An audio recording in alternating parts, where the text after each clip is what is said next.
Aquarius, this is your astrology for April 2016. Thank you for joining me. It's great to be with you today.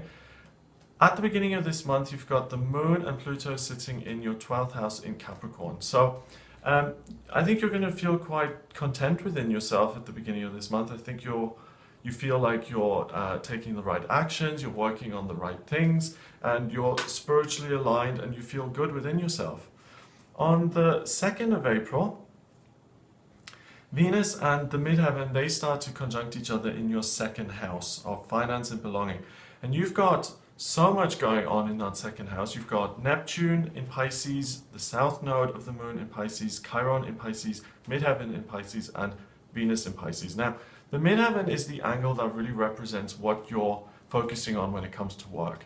And what you really want to do is work that is of service to other people, that is healing in some way, that is helpful. And that's really what you want to do to make your money. You really have, it's like you've grown this social conscience, or you've got this desire very acutely at the beginning of April that you want to have your career be something which is of service to others. Venus is the planet of love and beauty, and in Pisces as well, that is very much focused on caring for others, of being of service to them, and putting the self last, sharing resources, giving everything that you have for the well-being of other people. Chiron is the part of the chart that often represents something that is very difficult, but that can become a real strength when it's transformed, and that's in Pisces as well. So if you have had work issues, then maybe think about, what is it that I can do where I'm in a service position? It doesn't mean you're a waiter or waitress or a massage therapist, but where you are being of service to other people, where you're using your God-given skills and talents to help. And that is something that can help you transform your working life from being something average or disappointing to something really wonderful and successful. Neptune is also in Pisces. Neptune rules Pisces, so that's very happily placed there in the 2nd house. It gives you access to the dream of work. You can really discover, what is it that I want to do? Or how do I want to make money? You can have some $1 million idea here at the beginning of April. The south node of the moon represents where you've come from in past lives. If you do a past life regression, and I know not everyone's going to be into this, but if you do that, you'll understand ways in which you've been of service in the past. And that can often really inform your future and your present. So that continues as the month ticks on, and then the 4th of April, the moon joins all of that energy, and the moon is really what you're like on a soul level and what you feel comfortable with and nurtured by. And that's then also in Pisces in that 2nd house. So, a spiritual career, spiritual work, anything you do in that sort of realm is going to be really nurturing to you. And see if it means more, if it's just a passing thing. So even people who love being, who love aggressive takeovers in company and who like to fire people, you will notice that you're really interested in being of service and helping. Doesn't mean it has to stick, but at this time of the month, you're really going to be interested in that. On the 6th of April, Mercury moves into Taurus in your 4th house. Mercury is the planet of communication and ideas and exchanging ideas. In Taurus, it's very much on a practical level, and it sits in the 4th house of family for you. And it means that you're very focused on spending time with your family and engaging with them on a one-to-one level. The other personal planet that changes signs on this day, which makes it quite a challenging day, is Venus goes into Aries in your 3rd house. You're going to be very into your own ideas and very certain of your own ideas, and what I believe and what I'm doing is right. So you may be right, you may not be right. I mean, who knows? But the point is that you're very attached to your own ideas. And people who are very attached to their own ideas don't have a sense of humor, or can't see the lightness of a situation, because they're like, don't be that, be loose. Allow things to kind of come and go, and don't attach yourself so much to things, because as soon as you attach yourself very strongly to something, like for instance, I have to make money through spirituality and that's the only way. As soon as that doesn't work out, or it's taken away from you, you're like, oh my God, what's happened? It's the strength of the desire that indicates the fallout when that thing is no longer a presence in your life. On the 7th, the moon moves forward now through that 3rd house, and it joins the sun, and the new moon occurs in Aries. It pulls Aries information in, and that strength of ideas and that ability to move forward becomes heightened even more. You have a lot of energy at this time, and really I've kind of put a negative spin on this, like, you know, don't take yourself so seriously. But on the other side, if you are genuinely serious about something and you have a great idea, you have the energy and you have the gumption to see it through. So, you know, people like me then can shut up and say, hey, well, you said I didn't have a sense of humor, but look, I built this wonderful company and I've saved the world and I'm rich. And then, you know, zip it. So, see how you go at the beginning of this month. There's real potential for you to achieve a lot and to overcome obstacles. But again, don't put yourself in a situation where you, like, you know, you hate yourself and you're crying if things don't work out. On the 9th of April, there's a grand trine in the chart, and a grand trine is 3 trines combining to create a big triangle. And this big triangle represents an area of ease and talent, and that's in your chart in the element of Earth, which means that it's a practical talent and ease. It connects your Jupiter, your Pluto, and your Moon, which means that anything that you feel. In my name on Skype and on Twitter, I've got 444. I've got Gregory Scott 444. And the 444 represents taking divinely guided action. So my guides, my angels are telling me to do something. And then the second part of it is actually listening to that and doing it. And as long as I operate on that basis, I can't go wrong in life.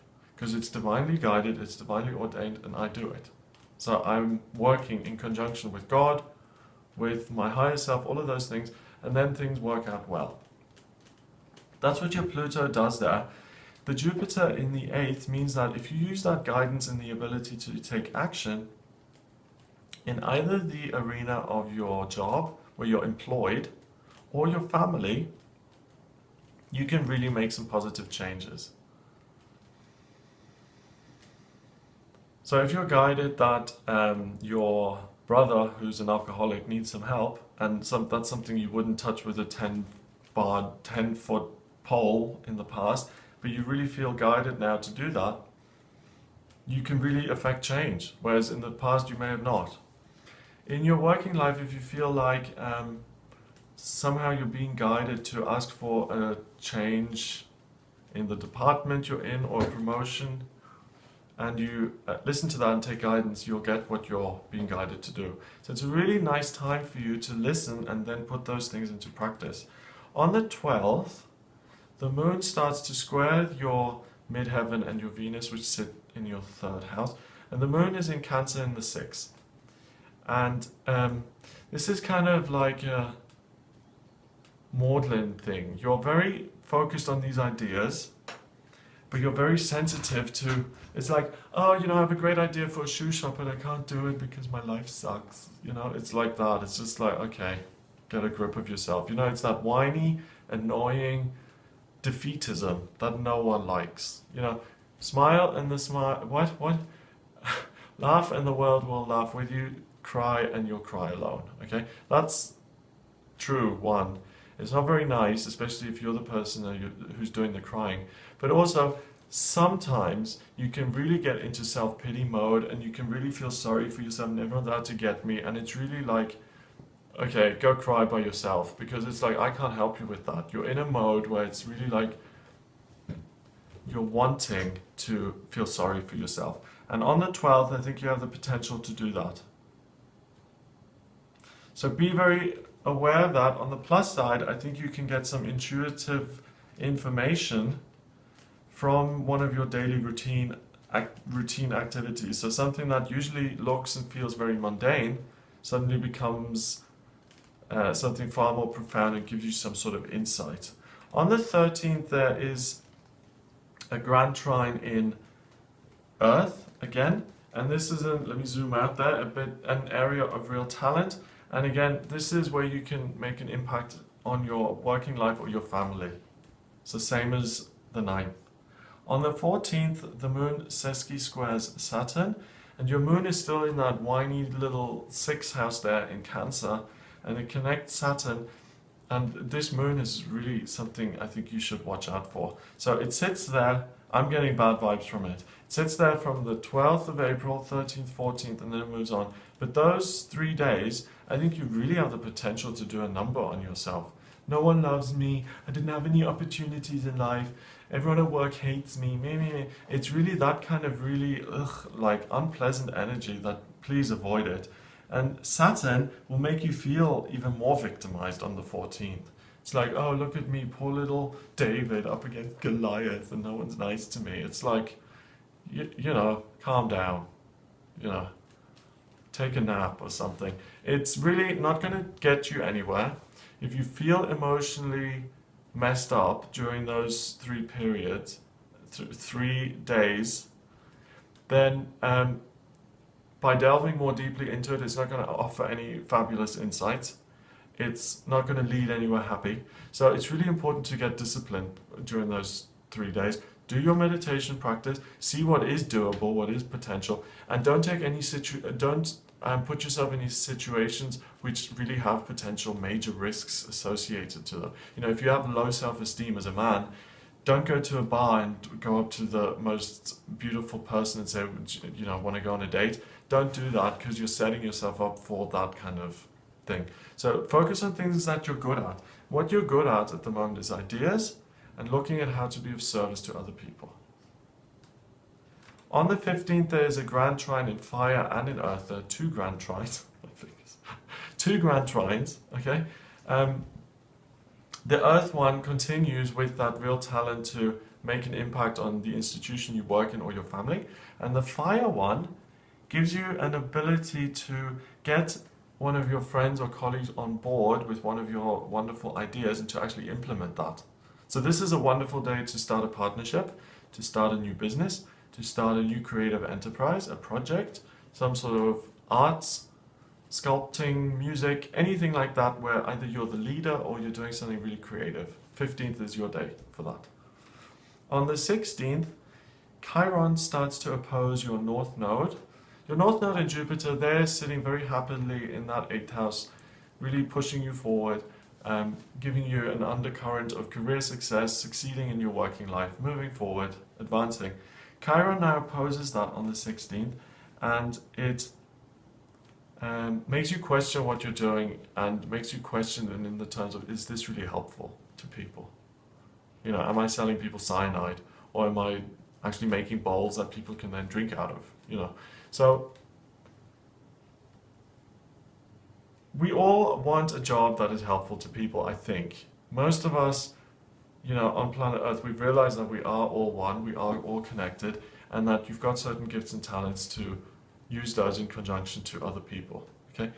But some of us really don't. I think some people just want to make money, and some people just want to not even work at all. I mean, people are different, everyone's different, okay?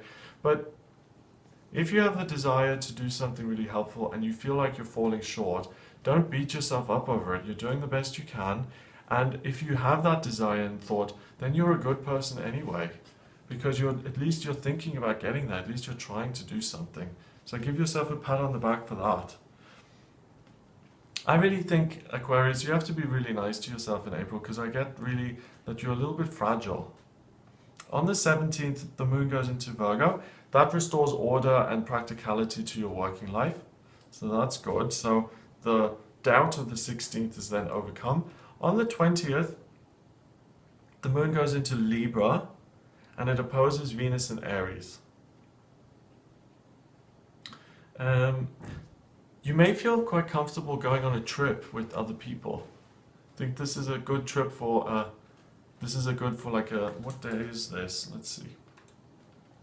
20th of April is a Wednesday. Okay, so smack in the middle of the week. So it could be going out with friends, doing something social.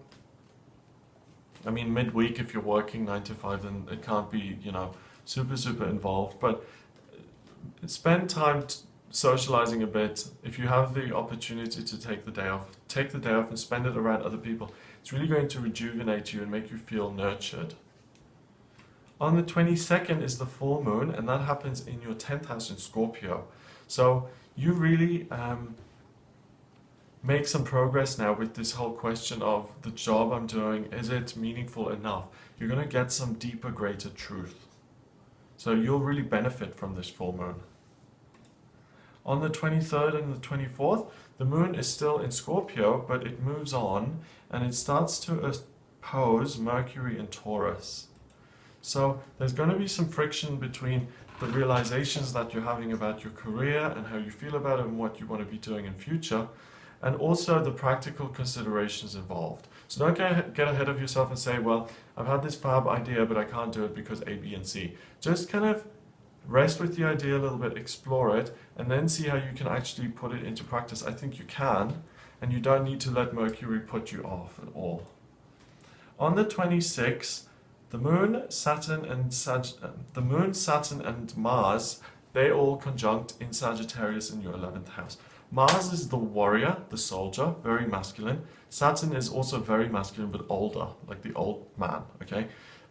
The Moon is very feminine, and it's very passive. It's the mother, it's intuition, it's the nurturing. And they all kind of sit there in your 11th house, and it's drive out towards achieving what I want to achieve, being stifled with that, feeling like you're not making enough progress, but feeling like it's okay, you're on the right track. So all of this doesn't feel very complete. I think you feel somewhat frustrated within this month, and it's like nothing I do is going quick enough. You know, nothing I try happens like this, and I want it to really work, and I want to speed things up a little bit. So really be patient with yourself this month. On the 26th as well, it really encapsulates this whole month here with this conjunction, because that's what it's all about. Come to terms with the fact that things have their own pace and align yourself with that rather than trying to go against the system and getting everything to speed up so that you're happy. Really slow things down if you're being asked to slow things down. On the 28th, I mean, this is going to force you to do that anyway a little bit. Mercury goes into retrograde in the 4th. Mercury is the communication planet. When it retrogrades, communication becomes more difficult and more stifled. So if the pace has been slow up until now, it's going to get slower.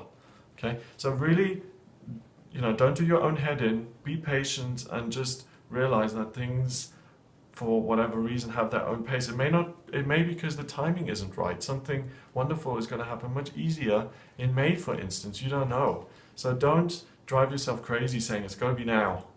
On the 29th, the Moon squares Venus. The Moon is now in your first house in Aquarius. Okay, so you feel very much like, oh, you know, the month is done. Feel more like myself. Connect with Venus. I am seeing things clearly now. I get what's happening. Things are moving forward. And I think you end the month on a high note here. On the 30th, Venus then goes into Taurus in the 4th house, and you feel much more settled within yourself, and you feel much more stable. And it's like that irritability, that restlessness, that agitation kind of fades away, and you feel much more peaceful, and you start into May on a much more solid, kind of grounded footing, without this like, hey, you know, I've got to be there, and then so that kind of fades away as the month ends. Okay, so in terms of the big themes here, I think don't give yourself too much of a hard time if things aren't going your way. Like I said before, be there for yourself, be kind to yourself. Things will turn around, but you've got to sometimes you have to push things through and force things to happen a different way. Other times you just got to align yourself with the way things are going, and this is one of those things. On the plus side, the biggest element here during the whole month is fire. There's loads of fire going on. So you know that you're not going to run out of steam. You're not going to run out of energy. Everything's like da da da da da. So find ways of using that energy in other ways if you feel frustrated in something. And I think what you can really do is work with the physical, like with the body, with kickboxing, yoga, dancing, walking in nature. Those kind of things are going to calm you down as well. So I hope that's been useful. If you've got any questions for me, or if you'd like a private reading with me about career or love or family or anything, please get in touch via the website. It's gregoryscott.com. Click on readings and you can order your reading there. Remember to subscribe to this channel, You can also find me on Facebook. It's facebook.com/Gregory Scott 444. And I'll speak to you next month.